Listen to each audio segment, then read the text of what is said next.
দর্শক এরপর আমরা তেল পাম্পে আই করি।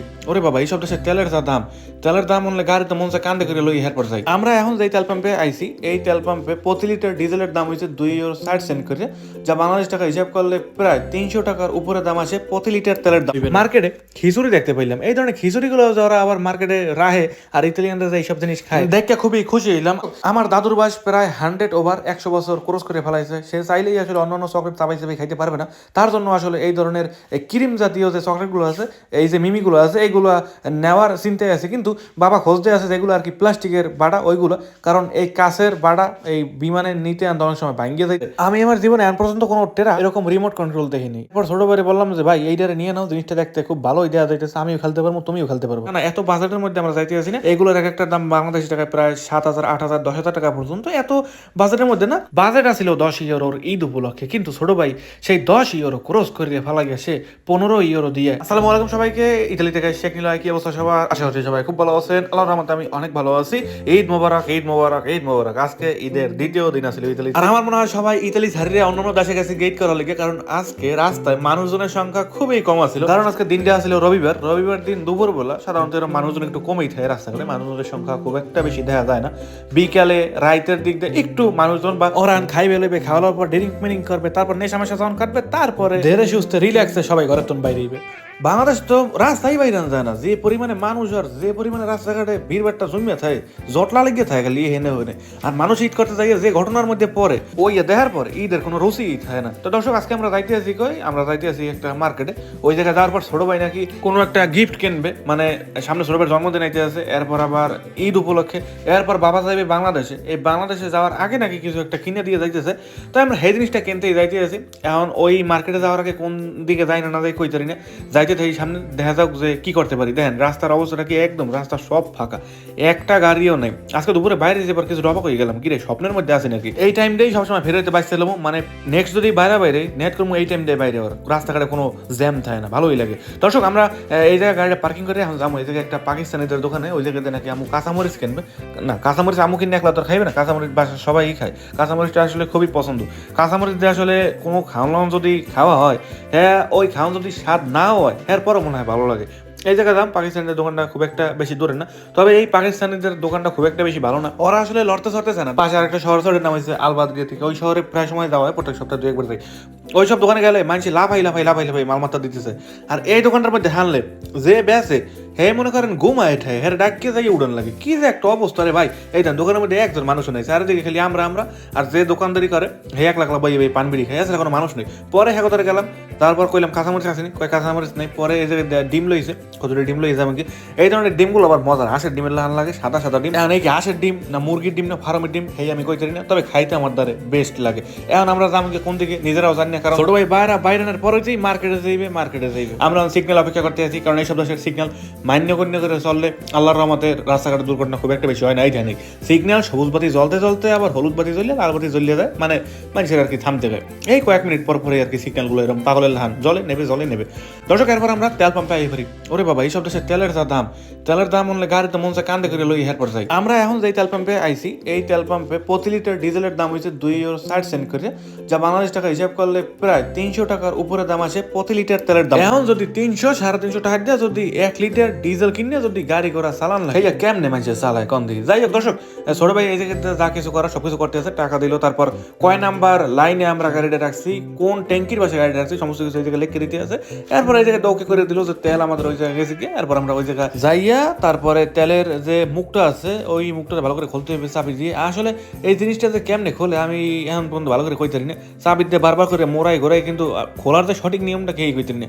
মোড়ানি দেয় দেখি খুললে যায়, আবার একই নিয়মে মোড়ানি দেয় দেখি খোলে না। এই প্রথম দিনের একটা কাহিনী, প্রথম দিন এই জায়গায় আসার পরে টাকা টোকা যা কিছু আছে সবকিছু পরিশোধ করি। পরিশোধ করার পর এই জায়গায় তেল বাইয়ে পরে সব ঠিকঠাক। এরপরে যখনই এই ট্যাঙ্কির মুখটা খুলতে যাই, এই যে এই জিনিসটা হবাই খুলতে পারছি, বাবা কতক্ষণ পরে রথ লেগে গেছে। এরপরে প্রথম দিন যখন এই জায়গায় আর দেখি খুলতে পারি না, পরে কি রে টাকা দেওয়ার পর কি আমরা ধরা খাই গেলাম নাকি, না আবার টাকা সব মিস। তারপর চেষ্টা করার পর খুলছি, ওই দেখেন ওই প্রতি লিটার ডিজেল উপরে লেখা আছে 2 ইউরো 60 সেন্ট করে। দেখি আমরা আসলে কত লিটার ডিজেল পাই 20 ইউরোতে বাংলাদেশ টাকা কইতে গেলে 3,500 টাকার কমাইবে না মনে হয়, 3200 থেকে 3500 টাকার মতো আসতে পারে। এই যে উপরে উঠতে আছে ইউরো আর নিচে উঠতে আছে লিটার। এই যে আমাদের তেল ভরা একেবারে শেষ, কয়েক সেকেন্ডের মধ্যে সব ডিজেলগুলো কিন্তু ভরে দিল। আমরা মাত্র 9 লিটারের চাইতে একটু বেশি পেয়েছি, বা 9.5 লিটারের মতন তেল আমরা এই 20 ইউরোতে পাইছি। 3,000 3,500 টাকায় মাত্র 9 লিটারের মতো তেল বা 9.5 লিটারের মতন তেল পাইছে। এই কিছু হইলো, 20 লাখ ট্রেন যাইতে আছে, বললাম না ট্রেনগুলো চলে কি, হ্যাঁ তেল পানি কিছু খরচ হয় না। দর্শক, এরপর আমরা একটা মার্কেটে আসি। এই মার্কেট দিয়ে বাবা বাংলাদেশে যাইবে, বাংলাদেশে যাওয়ার জন্য এক প্রকার মিমি আছে, বাড়া ভরা মিমি, ওইগুলো নেবে। তো মার্কেটে ঢোকার আগে ছোট ভাই একটা ছোট গাড়ি দেখতে পেলো। গাড়িটা নাকি ছোট ভাইয়ের পছন্দ হয়েছে, মানে গাড়ির সাইজটা এত পরিমাণে ছোট আছিল, ছোট ভাই আসলে নিজেই ওটা চালাতে চাইছিল, কিন্তু এটা চালাইতে হলে আরো বহুত বছর অপেক্ষা করতে হবে, আরো প্রায় 8-10 বছরের মতো ছোট ভাই অপেক্ষা করতে হবে, প্রায় 16-17 বছর হইলে তারপরে আসলে ছোট ভাই ওই গাড়িটা চালাইতে পারবে। ইতালির মার্কেটগুলোতে এক প্রকার মিমি পাওয়া যায়, বাড়া ভরা মিমি, খাইতে আসলে সেই রকম পরিমাণে মজা, একদম ছোট থেকে বয়স্ক একদম লাস্ট পর্যায়ের মানুষও চাইলে ওই ধরনের মিমিগুলো খাইতে পারে। আমরা ওই মিমিগুলো খোঁজ দিয়ে এই জায়গায় আইছি, কিন্তু ওই জিনিসটা খোঁজার আগে হাতের সামনে একটা পৃথিবী পড়ে গেল। পরে পৃথিবীটার মধ্যে আমাদের দেশ খোঁজা শুরু করলাম, ইতালি খোঁজা শুরু করলাম, কিন্তু কোনোভাবেই কোনো দেশের নাম আমরা খুঁজতে পাইলাম না। খালি দেই কতটি মানচিত্র আঁকা, বিভিন্ন দেশের ছবি আঁকা, বাবা এত দেশের নাম আমার মাথায় নাই, আর ইতালি কোন জায়গা হ্যাঁ আমি খুঁজতে কোনোভাবেই বাইর করতে পারি না।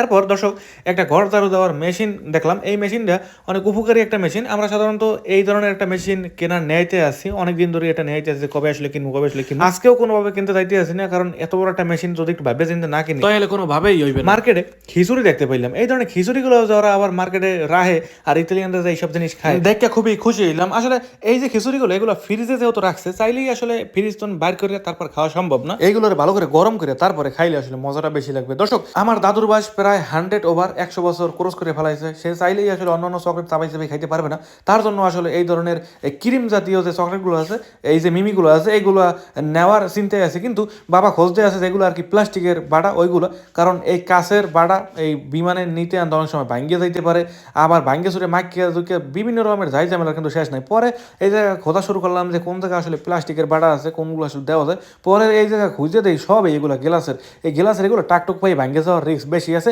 আর জনমের পরিমাণে ওজন কইতে গেলে একটা পাথরের লাহান। এরপরে এই জায়গায় আইলাম একটু সেন্ট দেখতে। আসলে মার্কেটে আইলে যদি এরকম একটু সেন্ট ব্যবহার না করি, এরকম ফাওয়ারি সেন্ট যত খুশি ব্যবহার করতে পারেন, কোনো রকমের সমস্যা নেই। এইসব দেশের নিয়ম কানুন একবারেই আলাদা। যদি চান মার্কেটে আসার পরে কোনো খাবার যদি পছন্দ হয়, চাইলে খাইয়ে টেস্ট করলেও আমার মনে হয় না কেউ কিছু বলবে। এই যে একটা সেন্ট, এটা যদি একটু টেস্ট করি, এরম সেন্টের ধরে নাহের দ্বারা নিয়ে এরম করবেন, যদি ভালো না লাগে এরম করে একটু গায়ে দেবেন, দেখবেন যে আসলে ঘ্রাণ কেমন, কোনো ওই দেখেন শরীর মরে গেছে মা একে সেন্টের পানিতে। এরম মার্কেটে আইয়া এমন এমন দিন গেছে, মনে হয় কয়েক লিটার সেন্ট গায়ে দিয়ে তারপর গেছে গিয়ে। আসলে এইসব দেশে সেন্ট কেনা লাগে না, কি রান কেমন জানি একদম শ্বাস বন্ধ হয়ে যাওয়ার মতন অবস্থা। সেন্টের কোনো অভাব নেই, কোনটা দিব এইটার একটু দিয়ে টেস্ট করি, দেখি যে এইটার গ্রানটা আসলে কেমন। এই এই এই একটা দিলাম দেখেন, ভালো একটা গ্রান পাইলাম, ভালো একটা সুবাস পাইলাম, একদম শরীর মরিল মাখকে তারপর লইয়ে দেবো। আসলে বাবা এই যে জায়গায় সেন্ট কিনতে, আর লগে লগে আমরা সবাই এই জায়গায় একদম সেন্ট গায়ে দিয়ে পুরো ওজন বানাই খেলাইতেছি শরীরের। মার্কেটের এই গলিটা পুরো গ্রান হয়ে গেছে সেন্টের গ্রান। এরপরে বাবা এই জায়গায় এরকম একটা সেন্ট নিছে। কিছু কিছু সেন্টের গ্রান আছে এত পরিমাণে বাজে, নাক পুরো বন্ধ হয়ে যাওয়ার মতো অবস্থা, কিন্তু এই সেন্টের গ্রানটা খুব একটা বেশি খারাপ না। দর্শক, এখন এমন একটা জায়গায় আছি, জায়গাটা দেখলে মনে হইতেছে আমি কোনো ব্যাংকের লকারের মধ্যে আছি। দেখেন দরজাটা কেমনে বানান নিয়ে, চারিদিকে দেখে মনে হইতেছে আবার এরকমও যে কোনো একটা জেলখানার মধ্যে মনে হয় আমি আছি। আসলে এটা কোনো জেলখানা না। মার্কেটে আইলাম, আর পর শরীরটা একটু ফ্রি করতে আইলাম, একটু হালকা করতে আইলাম। আচ্ছা যাই হোক, এরপর শরীর হালকা পাতলা করার পরে বাইরে যেতে আছি আমরা এই মার্কেট দিয়ে। যেহেতু ওই মিমি চকলেটটা প্লাস্টিকের বক্স পাইনি বা প্লাস্টিকের বাড়া পাইনি, কাঁচের ডাতে হতো সব, এই জায়গাতে আমরা আর কিছু কিনলাম না, শুধুমাত্র সেন্টটা এই জায়গাতে নিলাম। এরপরে গাড়ি কোন জায়গায় রাখছি খুঁজে পাই না, কোনো গাড়ি সিপাই মনে হয় পড়ছে। ওই যে দূরে দেখা যাইতে আছে আমাদের গাড়িটা, মানে পার্কিং এর মধ্যে রাখলে অনেক সময় গাড়ির সিপা চাপায় পড়ে তারপর খুঁজেই পাওয়া যায় না যে গাড়ি আসলে রাখছে কি, মনে হয় যেন কেউ উপরে দৌড়াই লইয়ে গেছে। এরপর ছোট ভাইয়ের কাছে জিজ্ঞাসা যে আসলে ছোট ভাই যাবা তুমি কোন দিকে, এরপর কইতে আছে পেপকো মার্কেটে দেবে। এরপর আমরা সেই পেপকো মার্কেটে আসে পড়ছি। এই মার্কেট দিয়ে ছোট ভাই গাড়ি কিনবে না কি কিনবে দেখা যাক, আমরা ভিতরে যাই, তারপর কি দেখাইতে পারি কি আছে না আছে। আমরা শিওর না যে কোনটা আসলে কিনবো, আগে দেখবো, তারপর যদি পছন্দ হয় তারপর আসলে কেনার উদ্যোগ নিম, বা দেখি সামনে যাওয়ার পর দেখি যে আসলে কি করতে পারি। আমি আসলে আবার গাড়ি চেক করতে গেছিলাম যে গাড়ির দরজা মরজা খোলা আছে কিনা, কারণ ইতালিতেও কিন্তু অনেক রকমের শেষরা রাস্তাঘাটে হাঁটে চলে, কোন সময় কি করি হলে কম জানা, এই কারণে গাড়িটা চেক করতে বাবা এরা ভিতরে ইয়ারা পছন্দ শুরু করে দিছে। আসলে এই মার্কেটে গাড়ির কালেকশন খুবই কম, খেলনার আইটেমগুলো একটু কম কম মনে হয়, আর কেমন জানি প্লাস্টিক মনে হয়, যদিও খেলনা কিন্তু তারপরেও কিছু কিছু খেলনার ডিজাইন একদম বাস্তব জীবনের গাড়ির মতো। এই জায়গায় মডেলগুলো খুবই কম আছে। পাশে আরেকটা মার্কেট আছে, ওইটা আরও বেশি মডেল পাওয়া যায়, কিন্তু ওই মার্কেটটা বর্তমানে মনে হয় বন্ধ আছে, মানে আরও মনে হয় আধা ঘন্টা 40 মিনিট লাগতে পারে মনে হয় খুলতে, যার কারণে আমরা এই মার্কেটে আসছি। এই জায়গায় যে ট্র্যাক্টরটা আছে এইটা আসলে জাস্ট ঠেলিয়া চলে, খুব একটা আকর্ষণীয় না। ছোট ভাই চাইতেছে রিমোটের গাড়ি কিনতে বা জন্মদিন ঈদ উপলক্ষে মোটামুটি ভালো একটা বাজেট মনে হয় ধরে হালাইছে। একদম অল্প টল্প টাকার মধ্যে মনে হয় না পাওয়া যাবে, 1-1.5 ইয়ারের মধ্যে মনে হয় না কমপ্লিট করা যাবে। দর্শক, মার্কেটে আওয়ার পরে কে কি খেলনা কিনবে ওই এর দিকে চাওয়ার সময় নাই। আমি যে জিনিসটা পাইছি এইটা লইয়া কিছুক্ষণ খেলি, টাকা পয়সা লাগবে না, খেলতে তোর কোনো সমস্যা নেই। এই জিনিসটা এরকম করে ঘুরানি দেওয়া লাগে, এরকম করিয়া এই যে কেমনে দেয়, এই যে ঘুরানি দিছি, এরপরে এরকম ছাড়িয়ে দিলে কি সুন্দর লাফাই এই আবার লাফাই পরে দিতেছে। আসলে এটা কেমন খেলনা, কোনো রকমের ব্যাটারি কোনো রকমের চার্জ ছাড়াই এইটা যে আসলে কেমনে চলে এই জিনিসটার দিকে আমি খেলি চাইয়া রয়েছি। দেন এটা কি সুন্দর করে লাভ হয়। একেবারে যদি বাচ্চা হইতাম যে এই জিনিসগুলো এই রাস্তাঘাটে খেলতে পারবো তাইলে আসলে ঠিকই কিনতাম, কিন্তু এই জিনিসটা বাসায় নিলে ছোটো ভাই তো খেলবেই না। তারপর আমি যদি একা একা খেলি 2 দিন পর আমার মানে বাসার মধ্যে আটকাই থেকে দেবে বলে পোলা বানাইছে করতেন। যাই হোক, এই জিনিসটা দেখলাম ভালো লাগলো, মার্কেটে অনেক সময় কাটাইলাম। আর নেক্সট যদি মার্কেটে আহি আমার পরে এটা নিয়ে খেলবো, কিছু সময় দেখবো, ভালোই লাগে এই জিনিসটাতে দিয়ে খেলতে পারে। ছোটো ভাইরে কইলাম যে এইটা পছন্দ হয় কিনা, তারপর ছোটো ভাই বলছে না দেখতে বেশ ভালো, কিন্তু এইগুলো নিলে কোনোভাবেই পোষবে না। চাইছিলাম ছোটো ভাইয়ের একটু অল্পর মধ্যে বুঝতে, কিন্তু ছোটো ভাই কোনোভাবেই জিনিসটা বুঝতে চাইলো না। এরপর ছোটো ভাই কিন্তু জিনিসটা ট্রাই করতেছে, কিন্তু এই জিনিসটা ঘুরাইতে একটু কষ্ট, মানে ওই জিনিসটা একটু শক্ত করে তারপর আসলে ঘুরান লাগে, তারপরে উপরে ছাড়লে জিনিসটা লাফায়। এই দেন পার লাগে আবার ওই কাঠ মাঠ লাগাই না, যার কারণে এটা ঠিকঠাক ভাবে লাফাইতে পারে না, খালি পড়ে যায়। আমি আমার জীবনে এখন পর্যন্ত কোনো ট্রাক এরকম রিমোট কন্ট্রোল দেখিনি। এরপর ছোটো ভাইরে বললাম যে ভাই এইটারে নিয়ে নাও, জিনিসটা দেখতে খুব ভালোই দেওয়া যাইতেছে, আমিও খেলতে পারবো তুমিও খেলতে পারবো। কারণ আমি আমার জীবনে যত রিমোটের গাড়ি চালাইছি সবগুলো আসলে গাড়ি, কোনো সময় কোনো ট্র্যাক্টর ব্যবহার করিনি, এরকম ট্র্যাক্টর এরকম হাল চাষ করি না, ট্রাক রিমোটের গাড়ি চালাইনি। ছোটো ভাই নিতে চায় না, ছোটো ভাই নাকি ড্রিফট খেলা লাগবে, এই ধরনের গাড়িগুলো মাটির উপরে অনেক স্পিড দিয়ে চলে, তো এখানে ওখানে বাড়ি খাইতে পারবে বা অনেক গতিওয়ালা গাড়ি ছোটো ভাই লাগবে। এরপর কইলো যে না এটা নেবে না, আমি গেলাম থাক যা করো। এরপরে আম্মু আবার এই জায়গায় দেওয়া কয়েকটা গোল্ডের জিনিস দেখতে পেলো, গোল্ড না কি এর গোল্ড, এগুলো ফালতু গোল্ড, 1-1.5 ইউরোর মধ্যে এক প্রকার কানের জিনিস, ওগুলো দেখলো, নেবে না জাস্ট এমনিতেই দেখলো। বাসার জন্য নেট করছে এর একটা গ্রান কিনবো, এই ধরনের গ্রানগুলো নাকি অনেক সময় থাকে, দাম বেশি না, মাত্র 1 ইউরো। আসলে 1 ইউরোতে রুম গ্রান করতে পারবে আমার বিশ্বাস হয় না, জানি না যে এটা আসলে কতক্ষণ টেকবে, বাট এটার উপর লেখা আছে যে অনেক সময় টেকবে, খুব সুন্দর গ্রান, চেরি ফল স্ট্রবেরি ফল। এই দেন এই একটা জিনিস কিনছি, আর এটার লাগে কি সুন্দর একটা রিসিট আমাদের কিন্তু দিয়ে দিল। মার্কেটে তো কেনার পরে যদি কোনো কারণে এইসব জিনিস চেঞ্জ করতে যাইতে হয় তাইলে একমাত্র ভরসাই হয়েছে ওই কাগজটা এদের কাছে যদি না দেখাইতে পারি তাইলে আসলে মার্কেট দেওয়া বাইরে হওয়ার 1 মিনিট পরে গেল তার আর কোনোভাবেই ফেরত নেবে না। দর্শক, আজকে বিকালে মানুষজন রাস্তাঘাট একেবারেই নাই, দেখে মনে হইতে আছে সবাই মনে হয় নানা বাড়ি দাদা বাড়ি ঈদ খাইতে চলে গেছে, আবার কোনো মানুষ ছুটিতে মনে হয় গ্রামের বাড়ি চলে গেছে। আমাদের দেশের কথা মনে পড়ে গেল, কারণ দেশেও কিন্তু ঈদের দিনগুলোতে শহর একেবারে ফাঁকা থাকে, মানুষজনের ভিড় খুব একটা বেশি দেখা যায় না, সব গ্রামের বাড়িতে যাইয়া ভিড় করে। আচ্ছা দর্শক, ওই কাহিনীগুলো পরে কই, এর আগে আমরা কিছু আঙ্গুর ফলের গাছ দেখি, আঙ্গুরের যে বাগানগুলো আছে ওইগুলো দেখি এক নজর। আমরা এই জায়গায় দাঁড়াইছি, এই জায়গায় মানে আঙ্গুরের ওই বাগানটা যাইতে কয়েক মিনিট সময় লাগবে। পাশে সুপার মার্কেট, ওই পাশে আঙ্গুরের বাগান, বিশাল এক পাহাড় আছে, পাহাড়ের ডালে উঁচা নিচায় চিপা চাপায় কি সুন্দর করে যায় আঙ্গুরের গাছগুলো লাগাইছে। মন চায় একটা নজর ওই জায়গায় যায়, কিন্তু ওই পাশে যাওয়া সম্ভব না, ওই জায়গায় বিশাল এক বাউন্ডারি দেওয়া আছে, যে কোনো মানুষ চাইলে ওই জায়গায় ঢুকতে পারবে না, ঢোকার লেগে অন্য রাস্তাগুলো ব্যবহার করতে হবে। দর্শক, আমরা আর ওই আঙ্গুরের বাগানের দিকে গেলাম না, আমরা এই সুপার মার্কেটের মধ্যে, এটা সুপার মার্কেট না, এই জায়গায় কোনো খাবার দাবার পাওয়া যায় না, এই জায়গায় ইলেকট্রিক ডিভাইস হতে শুরু করে এইটার নাম হচ্ছে হ্যাপি খেজা। বাসা বাড়ি সাজানোর জন্য যত রকমের জিনিস লাগবে সমস্ত জিনিস এই মার্কেটের মধ্যে পাওয়া যায়। একটা ছাতা দেখলাম, এই ছাতাটা যাদের বাসা বাড়ির সামনে বিশাল এক জায়গা আছে, ওই ধরনের জায়গার উপরে ছাতা রাখিয়ে চা কফি খাইলে সেই রকম সময় কাটবে বলা যায়। এরপর আমরা এবারে ডাইরেক্ট খেলনার গল্লিতে, এবার মনে হয় ছোট ভাই খেলনার ঠিক লাইনে আইয়ে পড়ছে। এই মার্কেটটায় প্রথম ঢোকার ইচ্ছা ছিল, কিন্তু অনেকদিন আগেই ছোট ভাই কইছিল যে পেপকো দিয়ে একটা গাড়ি কিনবে, এই কারণে আমরা আসলে পেপকোতে আগে গেছিলাম, কিন্তু ওই জায়গায় খুব একটা বেশি মডেল আসলে না, পছন্দ হয় না। একটা ট্রাক্টর পছন্দ হয়েছিল, হ্যাঁ ছোট ভাই পছন্দ হয় না।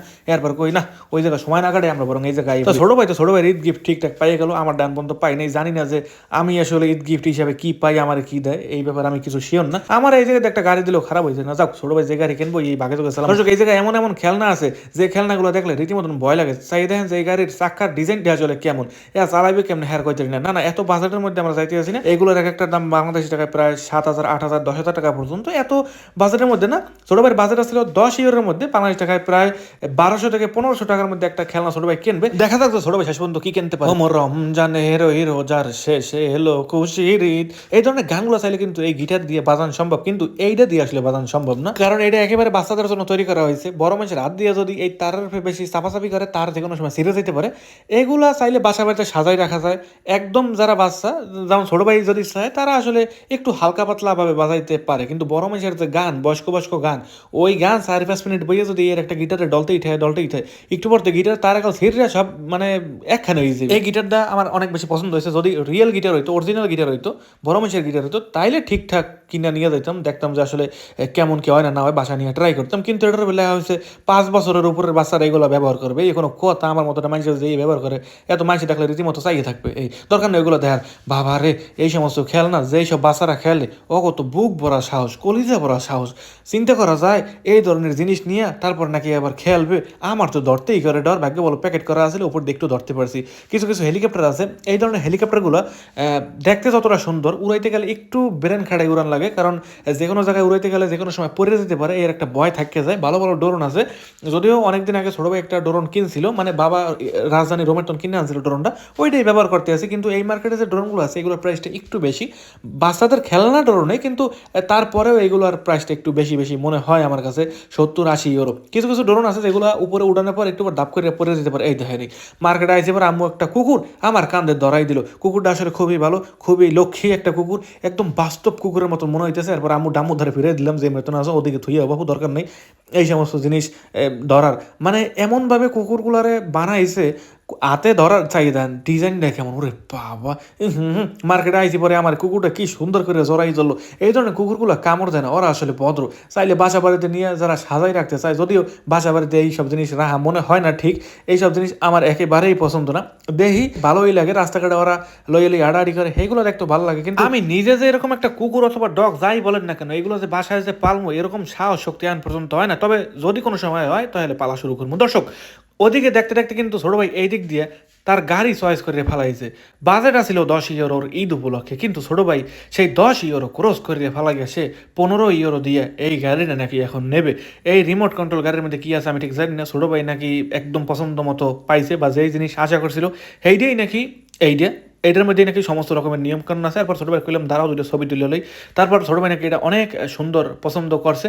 এটার দাম আসলে 15 ইউরো, এই যে 14 ইউরো 99 সেন্ট, বাংলাদেশ টাকায় প্রায় 2000 টাকার উপরে এটার দাম আসে। আমার কথা হয়েছে এটা কিন্তু বাজেট ছোট ভাই লেগে আসছিল না, ছোট ভাইয়ের বাজেট আসছিল মাত্র 10 ইউরো। সে 10 ইউরো ওভার করে আরো 5 ইউরো বাড়াইয়া এরকম একটা গাড়ি নেবে, এই জিনিসটা কোনোভাবেই হয় না। তাই এই গাড়িটা ভালোই একটা গাড়ি বলা যায়, আমি মাঝে মাঝে খেলতে পারবো। এই গাড়িটার মধ্যে সবচেয়ে সুন্দর একটা দিক হইলো, এই গাড়িটার মধ্যে যে ব্যাটারিটা আছে, ওই ব্যাটারিটা চার্জ দেওয়া যায়। অন্যান্য গাড়ির ব্যাটারি পাল্টাতে পাল্টাতে একেবারে জীবন শেষ। মানে ওই ব্যাটারিগুলো চার্জ শেষ হয়ে যায়, আবার নতুন ব্যাটারি কেন, আবার নতুন ব্যাটারি কেন, আবার লাগাও, আবার পাল্টাও, মানে ঝামেলা কোনো শেষ নেই। আর এটার মধ্যে যে ব্যাটারিটা দেওয়া হয়েছে, ব্যাটারিটা যখন চার্জ শেষ হয়ে যাবে, সাথে সাথে কারেন্টে দিয়ে চার্জ দিলেই আবার ফুল চার্জ, আবার নতুনভাবে গাড়িটা কিন্তু একদম ফুল স্পিডে চলতে পারবে। এই কারণে আসলে গাড়িটার দাম একটু বেশি নিচ্ছে। আর গাড়ির উপরে খুব সুন্দর দুইটা লাইট দেওয়া আছে, জাগানাকা। একদম রাত্রেবেলা কোনো মানুষ আসলে পাড়া ঠাড়া দেবে না, বা কোনো মানুষের হাত পার মধ্যে ঢোকার কোনো চান্স নাই। রাত্রে এই ধরনের গাড়িগুলো চালিয়ে খুব ভালো দেখা যায়। এরপর মার্কেটে বাড়ি গেলাম, আমাদের কেনাকাটা এই পর্যন্ত শেষ। ছোট ভাই তার ঈদ গিফট পাই অনেক বেশি খুশি হয়েছে। এইটা খালি ঈদ গিফট না, এইটা হচ্ছে ঈদ গিফট। তারপর বাবা দেশে যাইবে, এই উপলক্ষে বাবা দেশে যাওয়ার আগে একটা গিফট করলো। এরপর ছোট ভাইয়ের জন্মদিন, 3 সেট দেওয়া স্পেশাল দিন মিলাইয়া তারপর কিন্তু ছোট ভাই এই উপহারটা সে পাইছে। দর্শক, আজকের এই ভিডিওটা আর বেশি বড় করতে চাই না। দেখাবে পরবর্তী কোনো নতুন ব্লগে, নতুন কোনো জায়গায়, নতুন কোনো স্থানে। পর্যন্ত ভালো থাকবেন, সুস্থ থাকবেন, নিজের খেয়াল রাখবেন। বাই বাই, ঈদ মোবারক সবাইকে।